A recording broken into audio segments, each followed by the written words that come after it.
Hello friends, my Pacific wall में आप सभी का स्वागत है। फ्रेंड्स, आज की वीडियो में मैं आपको आशा भगवती पूजा विधि बताऊंगी। आशा भगवती की पूजा श्राद्ध मास की अष्टमी से शुरू की जाती है और सुबह सुबह डेली करते हुए हमें अमावस्या तक करनी होती है। फिर अमावस्या के दिन इसका व्रत किया जाता है। तो पूजा करने के लिए सबसे पहले हम लोग फर्श को साफ कर लेंगे। उसके बाद हम लोग 8 कोण का चौक पूरेंगे। तो देखिए, मिट्टी से हमें ये चौक पूरना होता है। अगर आपके पास काली मिट्टी है या चिकनी मिट्टी है तो आप वो ले लें, नहीं तो आप अपने गमले की मिट्टी भी ले सकते हैं। और इस तरह से हमें 8 कोने का चौक पूर लेना है। फ्रेंड्स, श्राद्ध में जो अष्टमी आती है उस दिन से यह पूजा शुरू की जाती है और उसके बाद अमावस्या तक यह पूजा की जाती है और 8वें दिन व्रत किया जाता है। तो देखिए, चौक पूरने के बाद सबसे पहले हम लोग ये यहाँ पर बीच में स्वास्तिक का चिन्ह बना लेंगे। फ्रेंड्स, इस तरह से चौक पूर कर 8 दिन तक पूजा की जाती है और आखिरी के दिन यानी कि 8वें दिन व्रत किया जाता है। उसके बाद इस व्रत का उद्यापन किया जाता है। तो देखिए, सबसे पहले हम लोग चौक पूर कर उस पर स्वास्तिक का चिन्ह बना लेंगे बीच में और इसके बाद हम लोग यहाँ पर रोली से 8-8 टिक्की लगा लेंगे। तो ये हमें 8 कोनों पर 8-8 टिक्की लगानी है। आशा भगवती व्रत में 8 अंक का विशेष महत्व होता है। इसमें जो भी चीजें चढ़ाई जाती है 8-8 की संख्या में चढ़ाई जाती हैं और इसी तरह से ये 8-8 टिक्कियां लगाई जाएंगी। इस तरह से हम रोली की 8-8 टिक्कियां लगा लेंगे। उसके बाद हम लोग मेहंदी की 8-8 टिक्कियां लगाएंगे सभी कोनों पर। जैसे हमने रोली की टिक्कियां लगाई हैं उसी तरह से हम 8-8 टिक्कियां यहाँ पर मेहंदी की लगा लेंगे। यहाँ पर मैंने कीप वाली मेहंदी ली है। आप चाहे तो सूखी मेहंदी को भी आप किसी कटोरी वगैरह में घोल कर ये टिक्कियां लगा सकते हैं।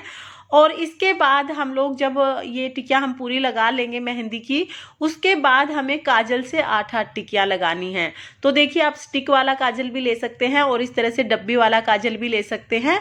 और ठीक उसी तरह से जैसे हमने रोली की टिक्कियां लगाई हैं, मेहंदी की टिक्कियां लगाई हैं, उसी तरह से हमें 8-8 टिक्कियां सभी कोने पर काजल की भी लगानी है।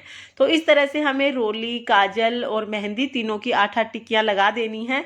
इसके बाद हमें अपनी पूजा शुरू करनी है। तो देखिए, इस तरह से ये हमारा एक छापा बन जाएगा जिसकी हमें पूजा करनी है और कहानी सुननी है। इसके बाद हम लोग दिया जलाएंगे। तो देखिए, बीच में मैंने यहाँ पर स्वास्तिक जहाँ बनाया था वहाँ पर दिया रख लिया है और दिया जला दिया है। यहाँ पर कहानी सुनने के लिए मैंने 1 लोटा जल ले लिया है। हम यहाँ पर कलावा लेंगे। तो देखिए, 4 तार है मेरे कलावे में, तो मैं इसको डबल कर लूंगी, यानी हमें 8 तार लेने हैं और 8 गांठ लगाकर इस तरह से हमें एक डोरा बना लेना है। ये मैंने 8 तार का डोरा बना लिया है। अब हम 8-8 गेहूं के दाने लेंगे और सभी कोनों पर इस तरह से 8-8 गेहूं के दाने चढ़ाएंगे। तो फ्रेंड्स, इस तरह से मैंने आपको बताया कि हमें जो ये 8 तार का डोरा बनाना है इसमें 8 गांठें ही लगाई जाएंगी, क्योंकि 8 अंक का विशेष महत्व होता है, जैसे कि मैंने आपको पहले ही बताया है। और गेहूं के दाने भी हमें सभी कोनों पर 8-8 चढ़ाने हैं। तो इस तरह से हम ये पूजा करेंगे और डेली सुबह सुबह हम ये पूजा करेंगे। सुबह उठ के नहा धो के हमें इस तरह से 8 दिन तक ये पूजा करनी है। इसके बाद जब हम गेहूं के दाने चढ़ा देंगे उसके बाद हमें दुर्वा घास चढ़ानी है। फ्रेंड्स, इस तरह से हमें 7 दिन तक पूरे इसी तरह पूजा करनी है। और जो 8वां दिन होगा यानी जो आखिरी दिन होगा उस दिन हमें भोग के लिए पूरी, हलवा, ये सब चीजें बनानी है और उन सब का भोग चढ़ाना है। डेली में आप यहाँ पर गुड़ से भी भोग लगा सकते हैं या चीनी चढ़ा सकते हैं। तो आप किसी भी मीठी चीज से आप यहाँ पर भोग चढ़ा सकते हैं। देखिए, उसके बाद हम लोग सिक्के लेंगे और यहाँ पर हम सभी को 1-1 सिक्का समर्पित करेंगे। तो यहाँ पर हमें 8 सिक्के लेने हैं और सभी को हम लोग सिक्का समर्पित करेंगे। इसके बाद हम लोग 8 दाने गेहूं के अपने हाथ में लेके कहानी सुनेंगे। हमें पूरे 8 दिन तक इसी तरह कहानी सुननी है और 8वें दिन यानी कि आखिरी दिन हमें भोग के लिए सभी चीज़ें बनानी है। जैसे कि 8 पूरी और हलवा यहाँ पर भोग में चढ़ाया जाता है। तो मैंने यहाँ पर 8 पूरी और हलवा ले लिया है और इसका हम लोग भोग समर्पित करेंगे सभी को भोग दिखाएंगे हम लोग। तो यहाँ पर मैंने भोग समर्पित कर दिया है। इसके बाद पल्लू हाथ में लेके थोड़ा सा जल लेके इस तरह से हम मिनस देंगे और इस पर जो ये मैंने पैसे चढ़ाए थे ये दक्षिणा रख के ये हम अपनी सासू माँ को दे देंगे। फ्रेंड्स, 8वें दिन पूजा करके और ये सारी चीजें मिनस कर आखिरी में हमें डोरे को अपने हाथ पर बांध लेना है।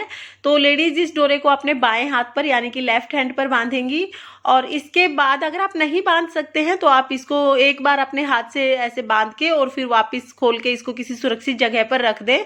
उसके बाद हमें जो ये जल है ये हम सूर्य को अर्घ दे देंगे। और जिसने व्रत किया है 8वें दिन जब व्रत किया जाएगा तो उसमें नमक बिल्कुल नहीं खाया जाता और 8 पूरियां ही खाई जाती जाती हैं। तो ये वाली जो पूरियां हैं और हलवा और दक्षिणा है वो तो अपनी सासू माँ को आप दे दें, और अलग से 8 पूरियां बनाएं। वो जिसने व्रत किया है वो 8 पूरियां किसी मीठी चीज के साथ, जैसे हलवे के साथ, या फिर मीठी पूरी भी बना सकते हैं। मीठे के साथ 8 पूरियां खाते हैं, तो पूरियों का साइज आप छोटा बड़ा अपने हिसाब से कर सकते हैं। और नमक इस दिन बिल्कुल नहीं खाया जाता है। फ्रेंड्स, ये थी आशा भगवती व्रत की पूजा विधि और व्रत विधि। अगर आपको वीडियो पसंद आया हो तो वीडियो को लाइक करें, और अगर आपने अभी तक मेरे चैनल माई पैसिफिक वॉल को सब्सक्राइब नहीं किया है तो प्लीज़ सब्सक्राइब कर लीजिए और बेल आइकन को भी प्रेस कर दीजिए, ताकि मेरी आने वाली वीडियोस का नोटिफिकेशन आपको मिल जाए। राधे राधे।